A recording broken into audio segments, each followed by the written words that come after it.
Greetings to you all in the matchless name of our Lord and Savior Jesus Christ on behalf of our ministries. Friends, we all understand that all human beings go through some sort of crisis in their life. Crisis is the result of increasing sin, and sin even distorted the relationship between God and man.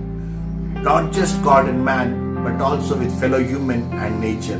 That's what we read in Romans chapter 8 verse 18 to 21. Bible says in Romans chapter 3 verse 23 that all have sinned and fall short of glory.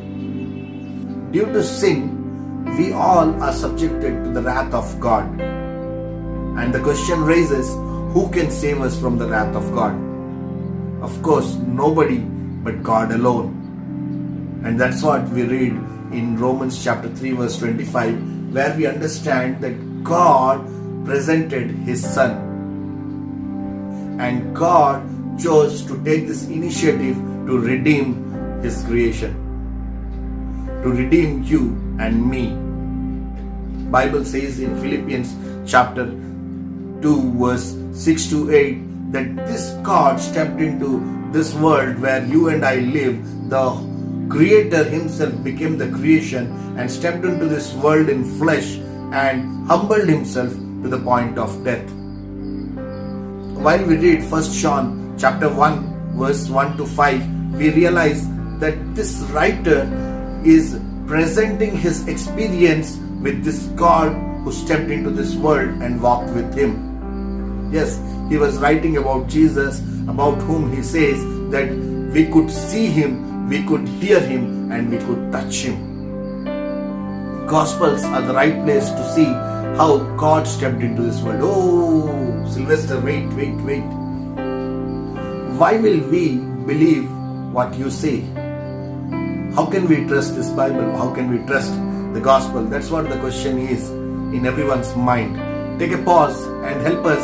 Why should we buy your ideas, which comes right from the Bible? My friends, let me present to you 3 cases that will prove the reliability of the gospel. Firstly, the Gospels were written by the apostles, those who were with Jesus, lived with Jesus, or by the people, those who were very close to the apostles. Yes, let me give this example. Every information about the life, birth, and age, or the first military expedition of Alexander comes from this document which was recorded almost after 400 years of his death.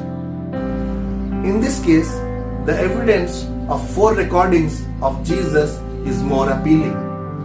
If we see the dating of Gospel according to Mark, which is dated around 30 to 40 Common Era, that makes the Gospel or document about Jesus was available within the time span of 5 to 10 years after Jesus. This makes Gospels more reliable because they were proven by the eyewitnesses and the contemporary. The document about Jesus was available to the people, those who witnessed His life, His birth, His life, His death, His crucifixion and resurrection, which makes Gospel more reliable, and therefore we cannot disregard the Gospel. Secondly, Gospels record the embarrassing moment of the disciples. Disciples who were leaders to the followers of Christ and reputed people, but in Gospel we find the foolishness of the disciples, disbelief of the disciples, and betrayal of Jesus by these disciples. While we read Mark chapter 8 verse 17 to 19, we see how disciples misunderstood Jesus.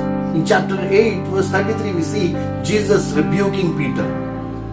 These all incidents embarrass the gospel writers, but yet they record them. Hence, this makes very clear that the gospel writers were genuine. Thirdly, most of the disciples, most of the followers of Christ, most of the disciples were brutally killed or tortured. If we see James being beheaded, we see Peter being crucified upside down. We see Paul being beheaded by the Emperor Nero and Thomas pierced by a soldier in India. Would someone die for the lie they propagated? Never. The genuinity and reliability of the gospel must excite anyone who reads the birth narrative of Jesus, especially the virgin birth. Yes, this God who stepped into this world had an extraordinary birth. One of the uniqueness about Jesus is his birth. So stay tuned to listen more on this virgin conception of Jesus. Till then, have a wonderful time preparing for the celebration of the birth of this God-man Jesus. God bless you. Merry Christmas.